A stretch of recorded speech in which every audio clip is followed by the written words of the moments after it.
C'est un grand plaisir de se retrouver et merci au CEJ, et au Consistoire de Paris et à Jérôme de m'inviter. On va essayer de contextualiser un petit peu l'histoire de Pourim. Euh, on imagine un petit peu, on sait que Pourim, grosso modo, c'est à l'époque du début du Second Temple, un peu avant le Second Temple, entre le premier et le second. Donc voilà, c'est deux paramètres un petit peu. On va utiliser les dates, la datation, plutôt la datation qui est liée avec Chazal, c'est-à-dire avec ce que nos sages ont pu comprendre. Il faut savoir qu'il y a, sur la datation de la fin du premier temple et le début du second temple, il y a 160 ans de différence qui sont liés à la longueur du règne de la Perse. On ne va pas rentrer de savoir comment, pourquoi, mais nous, on va aller selon la tradition de nos sages pour comprendre cette période et contextualiser quand est-ce qu'a lieu la fête de Pourim. Mais avant ça, avant d'arriver à Pourim, il faut qu'on passe un petit peu en arrière. Comme j'ai dit, c'est entre le premier et le second temple. Merci Monique. Premier et second temple. Alors, on y va. J'ai pas eu le temps de tout préparer, Matseget et tout, donc j'ai dit, allez, hop. Ah oui, mais on ne voit pas mes petits trucs. Si, on les voit. On va parler des 22 dernières années qu'on a au temple de Jérusalem avec 3 rois importants. Je vous présente le premier roi. Ok, il est là, Yehoyakim. Yehoyakim, c'est le premier des 3 derniers rois de Babel. Voilà, Yehoyakim, j'ai le nom ici. On le voit à l'envers. On le voit bien chez vous ou à l'envers? Oh, vous comprenez. C'est pourri, mais on peut inverser, c'est bon. Ok, Yehoyakim, c'est le roi, il va régner 12 ans. Ouais, tu peux. Non, c'est bon, pas besoin de ça. Premier roi, il va régner 12 ans. Voilà, excusez-moi, la technique, voilà, ça c'est bon, là on le voit. Donc Yehoyakim règne 11 ans, pendant 11 ans, on est vers la fin du premier temple de Jérusalem. Juste après, on va avoir son fils, Yehoyachin, cette fois il s'appelle Yehoyachin, lui il va durer que 3 mois, on va comprendre quel est son sort. Et pour finir, le dernier roi sera Tzidkiaou, également encore 11 ans. Ok? Vous suivez les dernières 22 années du temple, du premier temple de Jérusalem. On a Yehoyakim, Yehoyachin 3 mois et Tzidkiaou encore 11 ans. Qu'est-ce qui se passe? Pour comprendre justement cette histoire de Pourim qui est entre le premier et le second temple, il faut qu'on comprenne la fin du premier temple de Jérusalem. On a souvent l'impression que, bon bah voilà, il y a eu le 9 du mois d'Av, Nabuchodonosor est arrivé, bam, c'est fini. Non. En fait, tout ça, c'est un processus qu'on va comprendre. Tout d'abord, au 3e année de règne de Yehoyakim, ok, 3e année de règne de Yehoyakim, on va voir Nabuchodonosor. Nabuchodonosor qui monte et on va voir justement l'empire des. Vous vous rappelez quel empire? L'empire de Babel, ok. Le début de l'empire de Babel et puis après Nabuchodonosor. Donc début de l'empire de Babel qu'on a la 3e année de Yehoyakim. Quelques mois après, Nabuchodonosor arrive. Ok, il est comment? Il n'est pas noir, on n'a pas trouvé. Ok, voilà, on va dire que c'est lui. Ok, Nabuchodonosor arrive donc. Il arrive sur Jérusalem. Qu'est-ce qui se passe lorsqu'il arrive sur Jérusalem? Il va prendre le roi qui est de l'époque, donc le roi Yehoyakim, et il va le mettre en exil. Et il va également, écoutez bien ça, il va prendre les ustensiles du Beit HaMikdash. Donc déjà, il prend le roi, pendant plusieurs mois, il va le sortir de Jérusalem, il va le rendre esclave, et il touche au trésor, aux ustensiles du Beit HaMikdash. Donc c'est le début de la déchéance. Je rappelle, au début, on a l'empire de Babylonie qui commence, après on a la première mini-exil de Yehoyakim, mais surtout, on va avoir après, quelques temps après, on est passé au fils Yehoyachin, qui est ici, et bien là, on va voir le grand exil. C'est toujours Nabuchodonosor qui revient et qui va prendre le roi de Yehoyakim, et c'est ce qu'on appelle également Yechonia, et il va prendre tous les grands dirigeants politiques, les gens du high-tech, les rabbins, les sommités en Torah vont être exilés de la terre d'Israël. Donc, on retient bien qu'on a ces 4 étapes, en fait. Le début de Babel. Après, on va voir le roi Yehoyakim,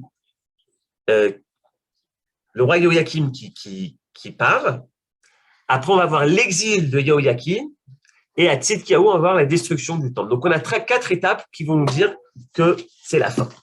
Et regardez justement, je ne vous ai pas dit qu'il y a un film, super. J'ai préparé un film génial, vraiment. Il est super. Et là, je vous le montre. Je ne vous montre pas en film, mais je vous montre. Hop, hein. Pour résumer ce qu'on a dit, c'est important, vous allez voir, c'est important pour la suite. Contextualiser pour comprendre vraiment de quoi parle la Megillah. OK ? Ici, première étape qui se passe, Aliad Bavel, Kovesh Ninvé. Oui, donc les Babyloniens vont aller conquérir aux mains des Assyriens la capitale qui est Ninvé.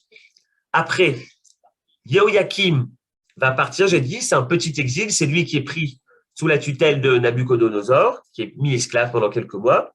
Et après, on va voir la grande exil de Yehoyachin. Mais celui-là, il va partir pendant plusieurs années et c'est également les sommités du monde de la Torah, du monde du high-tech, tout le monde qui est complètement exilé. Et pour finir, on va voir ici Galou Tzidkiyahu, c'est le dernier roi d'Israël lors du premier temple de Jérusalem, puisqu'on a ici Chorban Beit Rishon, la destruction du premier temple. Il est important déjà de voir, super, ok. Il est important déjà de voir que en fait, chaque étape correspond à quelque chose. Galut Yehoyachin, cette époque-là, il va déjà toucher aux ustensiles du temple. En fait, on n'a plus d'indépendance.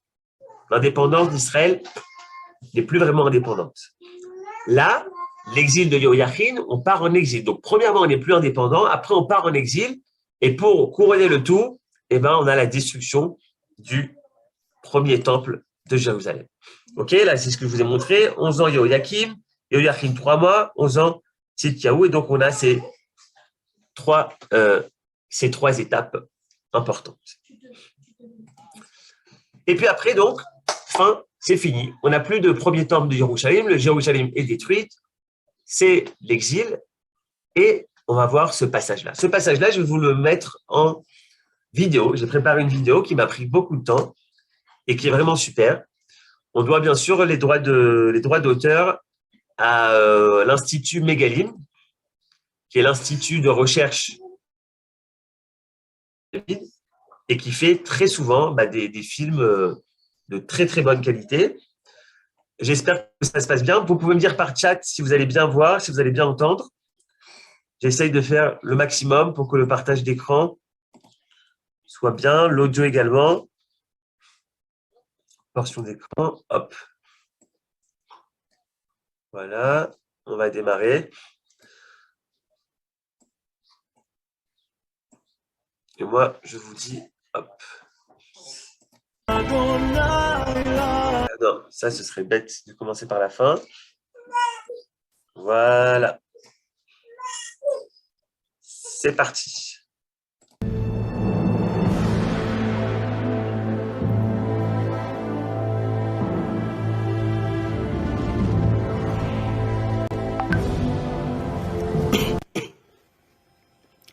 La destruction du temple par Nabuchodonosor, roi de Babel, en -586, a renversé la colonne vertébrale du peuple juif.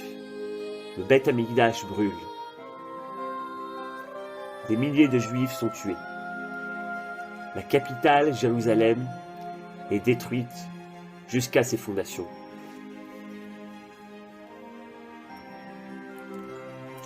Les rescapés de cette guerre sont déportés vers Babel, et beaucoup meurent en chemin.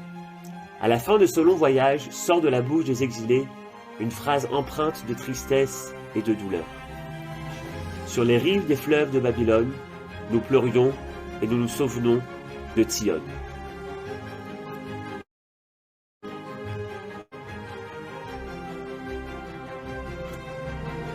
Dans la situation la plus désespérée, arrive depuis Jérusalem une lueur d'espoir.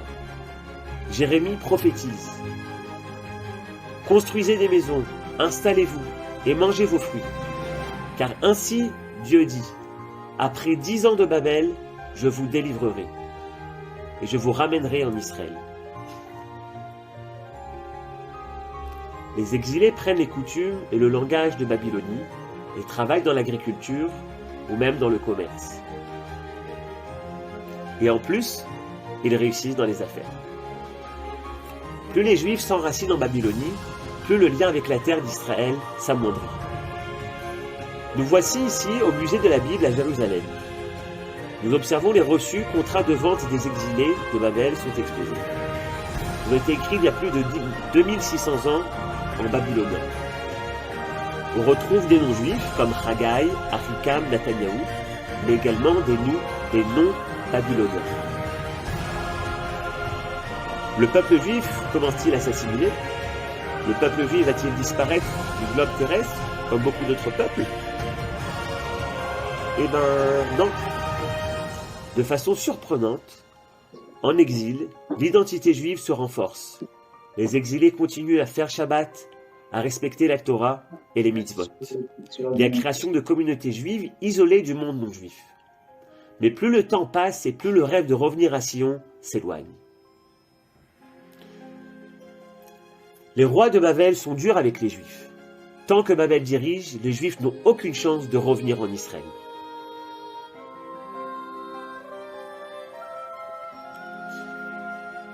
Mais, un instant, on dirait que ce royaume de Babel est en train de s'effondrer. En moins 539, le grand Cyrus, roi de Perse, monte vers Israël.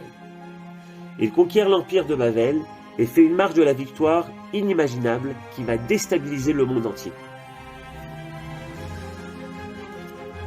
En moins 538, Cyrus sort un décret où il permet à chaque peuple de revenir dans sa terre et de rénover leur sanctuaire.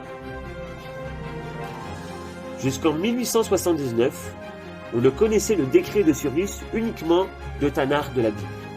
Mais en 1879, à Babel, on fait une découverte incroyable.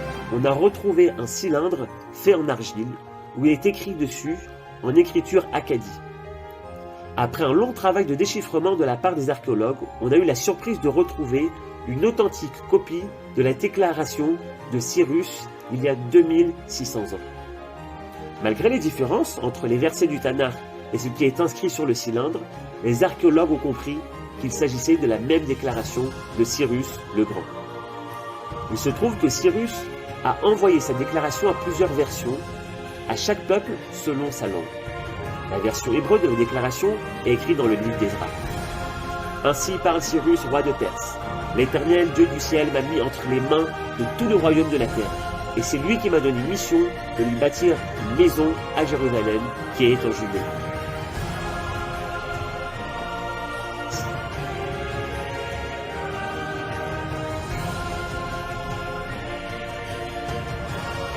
Les Juifs reçoivent la déclaration de Cyrus avec beaucoup d'émotion. À partir de ce moment-là, les portes d'Israël s'ouvrent et le retour à Sion peut enfin commencer. Quelle émotion! Avec un grand espoir, les exilés de Babylone marchent vers une nouvelle phase de l'histoire d'Israël. L'époque du retour à Sion, l'époque de la reconstruction du second temple de Jérusalem.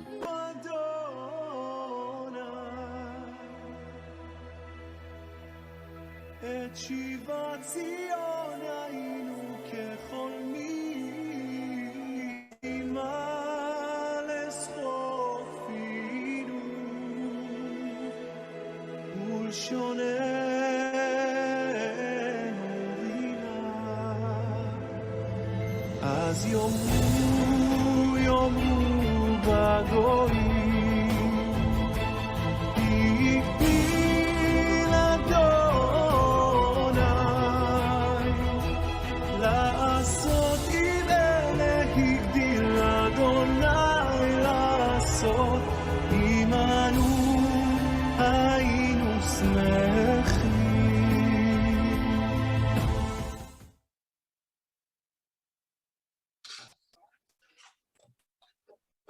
Voilà, vous êtes bien sûr invités à poser des questions tout le long de mon exposé. On a vu donc dans cette vidéo la fin du premier temple de Jérusalem, la destruction du premier temple, et cette possibilité qui est donnée par Cyrus, qu'on appelle également Koresh, qui nous permet donc de revenir en terre d'Israël. Ça, c'est ce qu'on a vu. Mais en réalité, il y a encore quelque chose qui se passe dans ce mouvement-là. Et j'ai fait une erreur lorsque j'ai traduit, mais c'est une erreur qui est assez importante. C'est à propos de cette prophétie. On a une prophétie de Jérémie au chapitre 29, dont on va beaucoup parler ce soir, puisque en fait, toute l'histoire de la Megillah va tourner autour de cette prophétie-là. On va la lire ensemble. Ki koamar Hashem, ki les fi malhot le Bavel shivim shana, efkod etrem, vakimotia lechem et vari, atov, lachiv etrem el mekom azé. Voici en vérité ce que dit l'Éternel. Quand Babylone sera au terme de ses 70 ans, révolus, donc il faut 70 ans pleins, comme c'est écrit, je prendrai soin de vous et j'accomplirai en votre faveur ma bienveillance promesse de vous ramener en ces lieux. Donc, on a ici une promesse qu'après 70 ans de Babel, donc de Babylonie, on va pouvoir revenir à la maison, revenir en Israël. Cette prophétie-là va donner beaucoup d'explications différentes. De quoi parle-t-il? Il parle de 70 ans. Depuis quand, jusqu'à quand on va rentrer un petit peu maintenant dans la suite. La suite, c'est comme ça. C'est monsieur Balthazar. Vous le voyez ici? OK, il s'appelle chez nous Belshazzar. Belshazzar arrive et lui, il se dit, mais Bingo, je sais ce qui s'est passé. On a dépassé les 70 ans. Il va commencer à compter 70 ans depuis que on a Babel, depuis que l'empire de Babel a commencé à exister, c'est comme ça qu'il compte. Qu'est-ce qu'il fait Belshazzar pour célébrer la fin des 70 ans? Eh bien, il fait un grand festin. Non, les amis, ne vous trompez pas, on n'est pas à Achashverosh, à Cyrus, on est à l'époque de Belshazzar. Il fait un grand festin avec du vin. On dit que même lui, il a bu. On dit qu'il y avait près de 1000 ministres qui étaient présents. Il sort les ustensiles du temple. Alors, bon, tout ça, on va dire, il y en a certains qui disent, il a gagné une grande bataille, c'est pour ça qu'il fait ça. Mais les Chachamim nous disent non. Il fait tout ça, il sort les ustensiles du temple. Et en plus de ça, il va dire à sa femme de venir. Ça vous rappelle une histoire? Oui. Balthazar, il dit à sa femme de venir. Pourquoi? Parce qu'il perd la boule. Il a tellement bu qu'il part dans une folie et ses ministres essayent de le raisonner, lui dire tout va bien, t'inquiète pas. Il dit amenez-moi ma femme. Sa femme lui dit essaye de te raisonner, etc. Il boit tellement qu'il part dans une folie. Et la même nuit, ça nous est décrit dans le livre de Daniel, Balthazar se fait décapiter, il meurt. Balthazar, il meurt après qu'il a fait un festin où il a osé sortir les ustensiles du temple de... Les amis, on n'a pas encore parlé de Pourim. Ça, c'est un roi qui est avant. Pourquoi il avait fait ça? Il avait fait ce festin parce que pour lui, il y avait eu 70 ans qui étaient passés depuis le début de la Babylonie, l'empire de Babel, jusqu'à son festin, il y a eu 70 ans qui sont passés. Et c'est donc pour ça qu'il sort les ustensiles du Beth Amikdash pour dire au peuple juif, regardez, il n'y a plus de temple, c'est fini. Manque de peau, il se fait exterminer et avec lui se termine le royaume de Babylonie. Et c'est important, pourquoi? Parce que les Babyloniens, Nabuchodonosor est babylonien. C'est lui qui a détruit le premier temple de Jérusalem. Mais Balthazar, lui, pense que finalement, il a gagné, mais non. Avec lui s'achève la Babylonie et on va rentrer après avec les Perses. Ah, ça, on connaît les Perses. Parasomada, c'est comme ça qu'on dit, OK? Les Perses et les Médés, la Perse, Paras, c'est de ça dont il s'agit. Après ça, on va voir, regardez, on va voir justement notre ami Koresh. On passe ici. Tac. Ouais. On a notre ami donc Koresh. Donc Koresh, comme je l'ai dit, lui, il fait partie des Perses, c'est pas petit Koresh, hein, c'est le grand Cyrus. Il avait un empire, comme ça nous est décrit plus tard par Achashverosh. On dit qu'Achashverosh avait 127 royaumes, 127 pays, 127 départements, mais c'était immense, ok? Ça allait de la Grèce jusqu'à l'Inde, et c'est même étendu, je crois, si je ne me trompe pas, après, c'est pas mal aller jusqu'en Égypte. Donc, c'est quelque chose d'immense. C'est le premier roi de Perse, c'est Koresh, et c'est lui qui va agrandir, qui va conquérir tout ce territoire-là. Mais en plus de faire ça, comme vous l'avez vu, il va faire ce qu'on appelle Hatzarat Koresh, c'est-à-dire la déclaration de Cyrus, qui permet à tous les peuples de revenir à leur endroit, puisque Nabuchodonosor avait complètement une autre méthode. Pour éviter que les peuples se révoltent, qu'est-ce qu'il faisait? À chaque fois qu'il gagnait un territoire, il disait à ses peuples, partez en exil, allez faire 300, 500, 600 kilomètres, allez dans un autre endroit.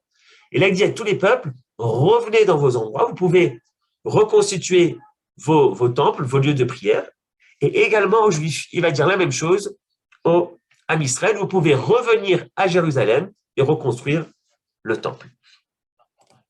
Regardez ce graphe, on se trouve exactement 70 ans,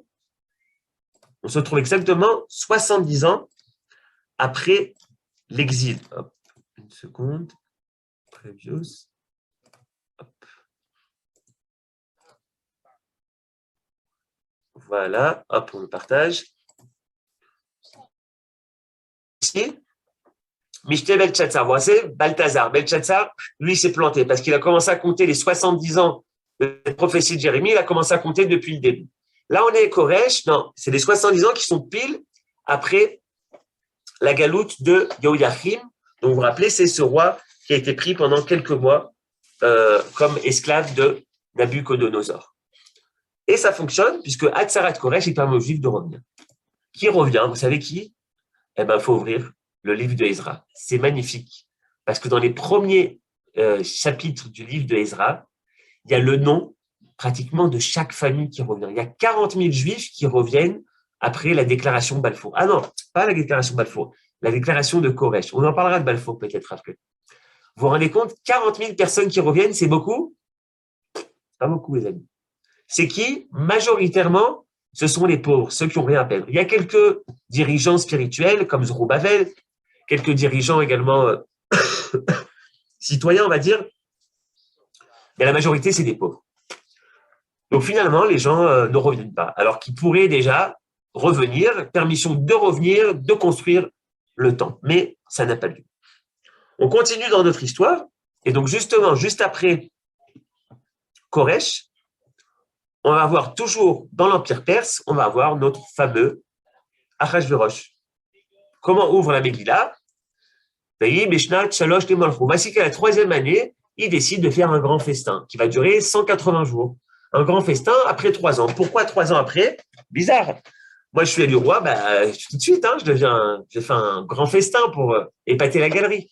Non, parce que ces 3 ans-là, justement, vont correspondre à un autre compte des 70 ans. Il se dit, bingo, on les a eus, ces Juifs. Qu'est-ce qu'on va faire? On va sortir les ustensiles du Beth Amikdash.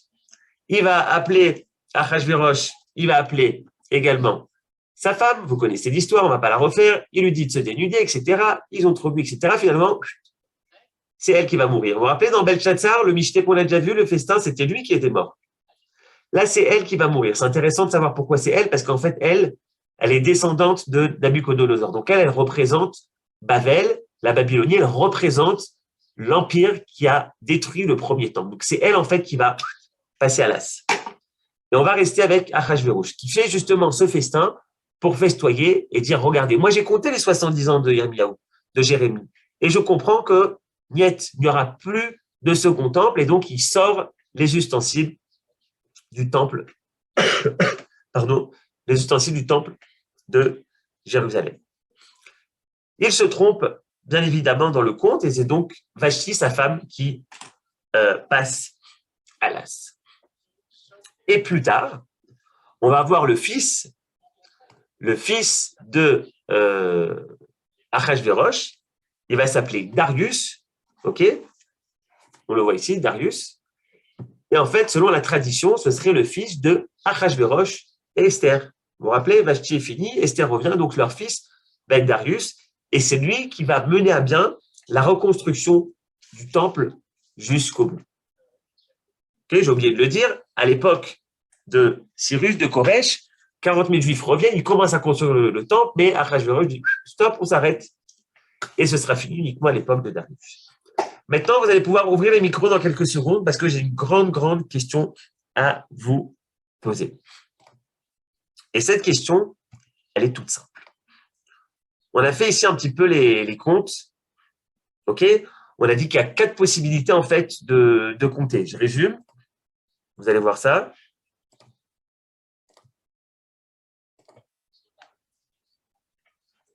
Il y a 4 possibilités de compter ces 70 ans de Jérémie. Est-ce qu'on compte depuis le début de l'Empire babylonien? Est-ce qu'on compte depuis le début de l'exil de Joachim? Ou est-ce qu'on compte depuis le début de Yechonia?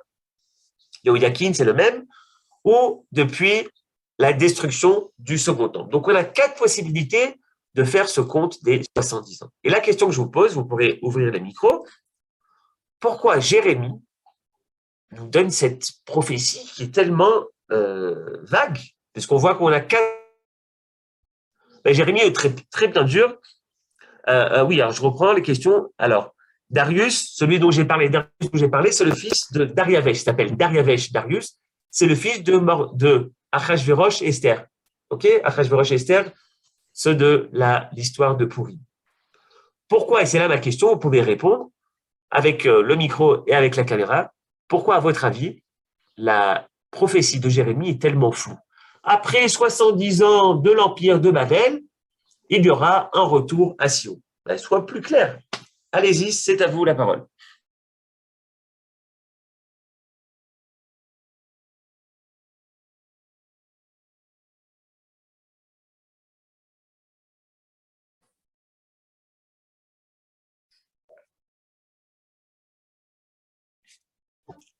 Excuse-moi, ton micro est coupé, Johan. Excuse-moi. J'ai activé les micros des participants s'ils souhaitent répondre à ta question. Quelqu'un veut réagir? Est-ce que vous pouvez répéter la question, s'il vous plaît? Alors, je répète, c'est une question fondamentale. On a une prophétie de Jérémie qui nous parle de 70 ans, qui nous dit « Après 70 ans de Babylonie, le peuple juif reviendra sur sa terre. » Mais on a vu que cette prophétie des 70 ans, elle a eu 4 explications. À partir de quand on commence à compter? Est-ce qu'on commence à compter quand l'empire de Babel monte au pouvoir dans la région? Est-ce qu'on commence à compter lorsque l'empire de Babel vient vers Jérusalem? Est-ce qu'on commence à compter lorsque l'empire de Babel va brûler le temple? Donc, on a finalement 4 propositions comme ça, 4 options d'expliquer la prophétie. Mais Jérémie, sois plus clair, dis-nous, la prophétie, elle est comme ça. À partir du moment où il y aura destruction du temple, on compter 70 ans après, reconstruction du temple. Pourquoi cette prophétie est-elle floue? Est-ce que vous avez une idée?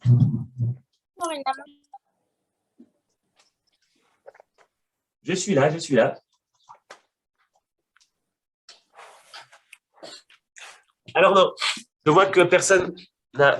Peut-être quelque chose.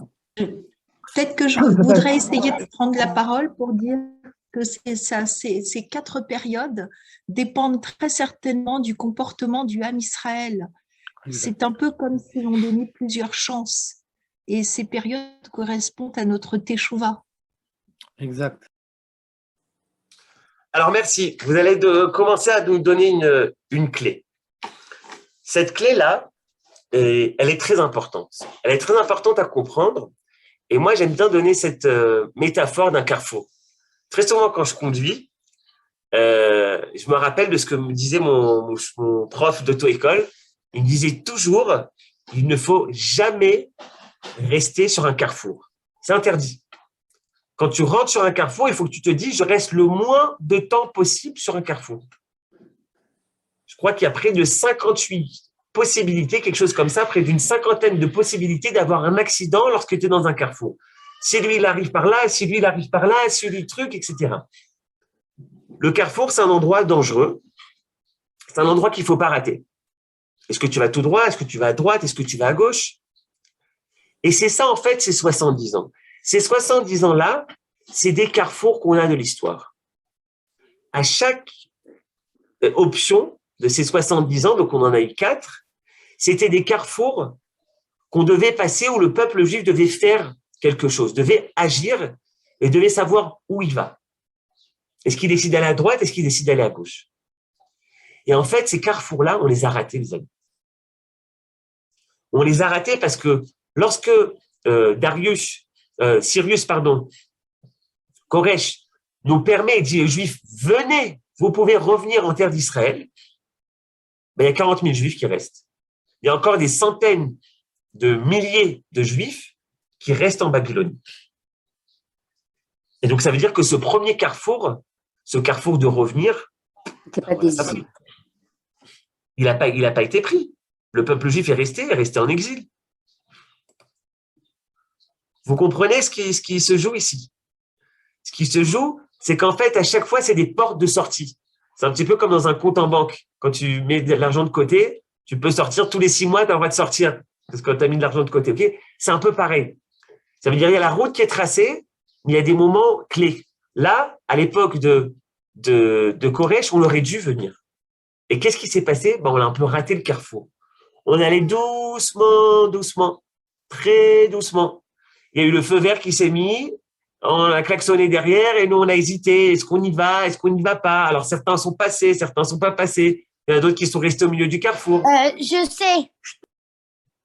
Qu'est-ce qui se passe lorsqu'on reste au milieu du carrefour? C'est un accident. Et c'est justement ça. La Gemara nous dit, Laman itraiva oto ador. Pourquoi cette génération a eu Amalek, a eu Aman, a eu ce décret? Elle répond parce qu'ils ont osé justement profiter de cette séouda, profiter de ce repas, de ce festin d'Achashverosh. Vous vous rappelez ce qu'on a dit? On pourrait retracer un petit peu tout ce qu'on a vu par rapport aux ustensiles. C'est intéressant ça. Parce que les ustensiles du temple, ils ont déjà été pris une partie par Nabuchodonosor au tout début. Et puis après, ils vont être pris complètement lors de la destruction du temple. Cyrus lui-même va remettre une partie des ustensiles, il va les remettre aux enfants d'Israël qui reviennent sur leur terre. Mais Achashverosh en a encore, puisque après, quand Cyrus est mort, Achashverosh prend la suite et lui va ressortir les ustensiles. On pourrait faire toute l'histoire où se passent les ustensiles du temple. C'est intéressant ça. Ça veut dire quoi qu'ils sortent les ustensiles du Beth Amikdash? Ça veut dire que c'est ici le Beth Amikdash. C'est ici notre petite Jérusalem. On n'a plus besoin de retourner à Jérusalem. Regardez, vous n'allez pas reconstruire le second temple. C'est fini, c'est ici et maintenant.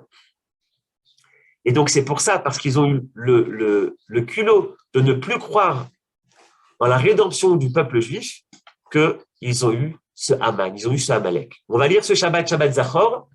Asher Karcha Baderer. Amalek, c'est celui qui arrive en chemin. C'est celui qui arrive au carrefour. Quand tu sais pas où tu vas au carrefour, quand tu es en chemin vers Eretz Israël, et là, il y a une possibilité d'Amalek si tu fais pas le bon choix. Si tu prends pas la bonne décision. Ça, c'était une première chose qu'on pouvait tirer. Donc, on a bien compris ce contexte. En réalité, toute l'histoire de la Megillah, elle tourne autour d'un sujet, et vous l'avez bien compris, c'est le sujet du temple, de la reconstruction du temple de Jérusalem, du retour des exilés. On le voit tout au long de la Megillah. Je suis juste en train de chercher ma feuille. Je vous avais écrit ce que je voulais. On va finir par un dernier enseignement qui est vraiment magnifique. Comment on sait qu'on arrive finalement à la fin? Alors, on a eu ces 70, on a compris que chacune était une possibilité. De la même manière qu'on a vu qu'il y avait 3 étapes de destruction, qui étaient la perte d'indépendance, premièrement. Deuxièmement, on part en exil. Troisièmement, la destruction du temple. Et en fait, pour revenir, c'est pareil. L'indépendance, le retour des exilés, la construction du Beth Amikdash. Là-bas, ça n'a pas marché au second temple. Parce que l'indépendance, on l'a pas vraiment prise. Le retour des exilés, il y en a eu 40 000. Alors, le Beth Amikdash numéro 2, vous savez, c'était quoi? C'était bof. C'était pas beaucoup. Il n'était pas beau. Et surtout, il n'avait pas la shrina, il n'avait pas la présence divine, il n'y avait pas d'Aaron. Vous imaginez?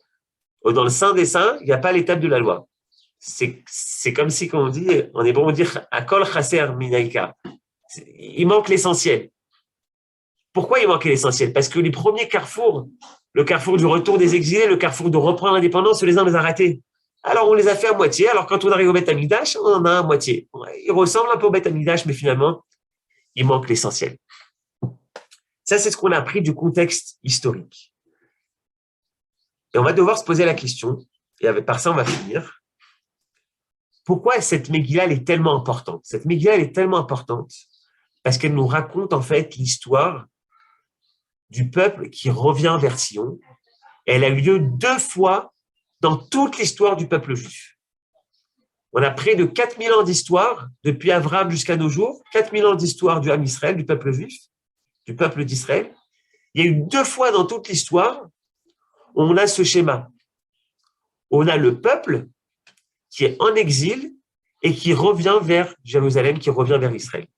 La première fois, ça a eu lieu, justement là, tout ce qu'on a raconté, à l'époque d'Esther, à l'époque de Pourim. Entre le premier et le second temple, il y a cet exil de Babylonie de 70 ans, et ils reviennent. Et la deuxième fois où le peuple juif qui est en exil revient sur sa terre, c'est ce qu'on est en train de vivre en ce moment.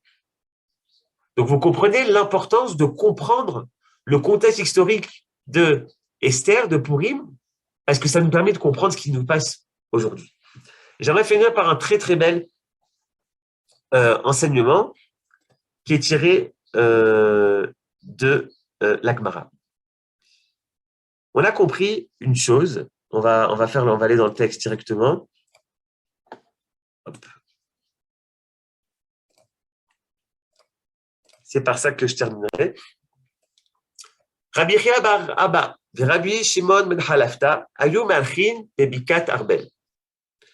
Voici que Rabbi Chia bar Abba et Rabbi Shimon ben Halafta se baladaient dans la vallée de Arbel, un endroit magnifique. Je vous conseille d'aller visiter. C'est dans le nord d'Israël. Il y a une vue magnifique là-bas sur, entre autres, le lac de Tibériade, toute la région qui est autour. Véraou, Ayelet Hashachar. Ils ont vu l'aube. Vous allez voir que ce mot Ayelet Hashachar est important. Ambrolo Rabbi Chia, Kari Yolatam Shel Israël. Et voici ainsi est la délivrance d'Israël. Batrila Kima Kima. Au début, petit à petit, comme disait mon père, step by step. On y va doucement, doucement. Kol Mashi Olechet Iraba Veolechet. Et puis après, elle va en crescendo. Quels sont les versets qui sont après mis? Comme il est écrit, Kashou Bechocher Hashem Or Hashem, car Batrila. Après, il y a écrit quoi? Au Mordechai Yashav Besharamelech. Voici que Mordechai était là. Et après, il y a écrit, voici Aman. On ne va pas rentrer dans l'étude de texte de la suite. Ce sont des versets qui sont pris de la Megillat Esther. Oui, l'endroit du kibbutz, Monique. C'est bien sûr que l'endroit du kibbutz, c'est Eretz Israël. Mais tu as raison, c'est aussi un des critères.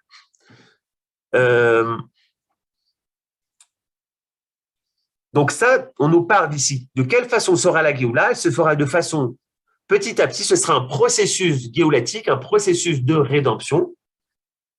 Et d'où sont pris les versets? Ils sont pris justement de Pourim, de la Megillat Esther. Donc ça nous montre bien que cette Megillat Esther, c'est un prototype de la rédemption, de la délivrance petit à petit.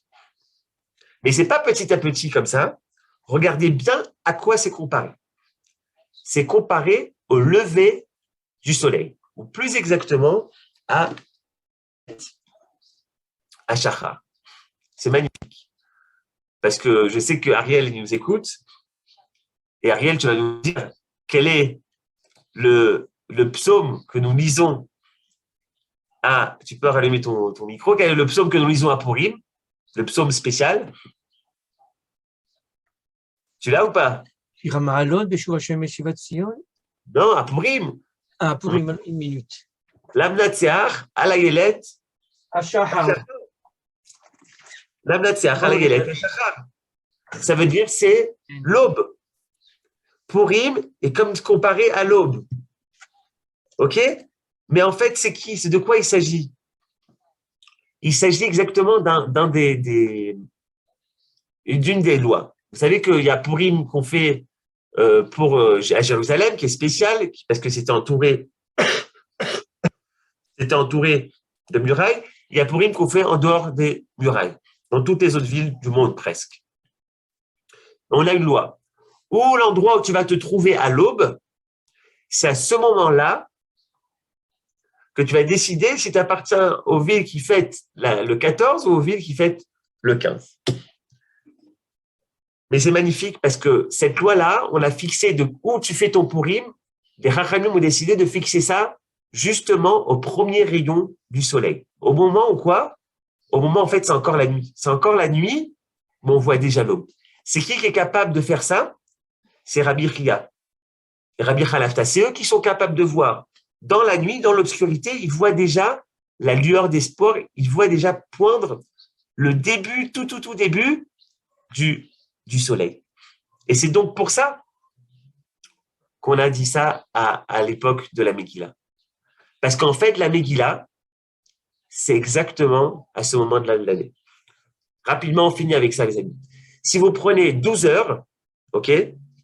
Non, pardon, si vous prenez 24 heures, ok? 24 heures, vous les mettez sur les 12 mois de l'année.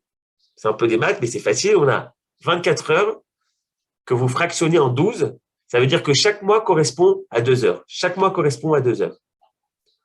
On a un din, on a une halakha que Purim doit toujours être dans le deuxième Adar. Si on a 2 Adar, on met Purim dans le deuxième Adar. La Gemara nous dit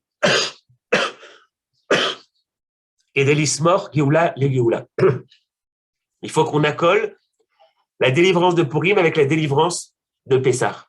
Ça veut dire qu'entre Pessah et Purim, le 15 du mois de Hadar et le 15 du mois de Nissan, on a pile un mois. On a dit qu'un mois, ça correspond à 2 heures. Entre Alot HaShachar, dans une journée normale, entre le crépuscule et l'aube, on a justement ces 2 heures, les amis. C'est magnifique. Ça veut dire que Purim correspond au moment de l'histoire, correspond justement au crépuscule, au premier rideau du soleil. Il faut être capable de voir ces rayons du soleil. Et Rashi nous dit, Mishenichnas Adar Marbim et Simcha. Lorsque rentre le mois d'Adar, on rajoute de la joie. C'est quoi Marbim et Simcha? C'est pas il faut être en joie. On rajoute, c'est un crescendo. Il dit quoi, Rashi? De Purim jusqu'à Pessah. Purim, c'est cette aube, c'est le crépuscule, c'est même avant l'aube, c'est au tout début. Et Pessah, c'est quoi? C'est la grande lumière, c'est la main de Dieu qui nous fait sortir d'Égypte, c'est les miracles, c'est la sortie de la mer Rouge. Donc, on a compris ici 2 choses dans notre enseignement. On a compris, grâce au contexte, que toute l'histoire de Purim se trouve justement quelques minutes, j'ai envie de dire, quelques années avant qu'on reconstruise le second temple de Jérusalem. On a commencé à construire le second temple, mais ça a été arrêté. Et pourquoi tout ça? C'est loi Luca Roma, parce que les Juifs n'ont pas su saisir ce carrefour de remonter au moment où il fallait. Alors, Bezrat Hashem, avec l'aide de Dieu, que quand maintenant on lise la Megillat de Purim, on comprenne tout ça, que tout tourne autour du Beth Amikdash et qu'on ait le mérite, qu'on ait le mérite de voir les exilés qui reviennent à Sion, qu'on ait le mérite de voir la Géoula. C'est quoi ce mérite? Il faut juste ouvrir les yeux. Celui qui ouvre les yeux, il voit que la Géoula, elle est maintenant. Celui qui veut rester les yeux fermés, eh ben, il peut attendre, il peut toujours dire qu'on est en exil. Mais grâce à Dieu, on a passé Cyrus, on a passé, comme on dit, la déclaration Balfour, on a un État souverain en Israël, un État juif, le kibbutz Galouyot, c'est en train de se faire, les exilés sont en train de revenir, et Bezrat Hashem, le Beth Amikdash, très très bientôt. Merci beaucoup à Jérôme et merci à tous les participants.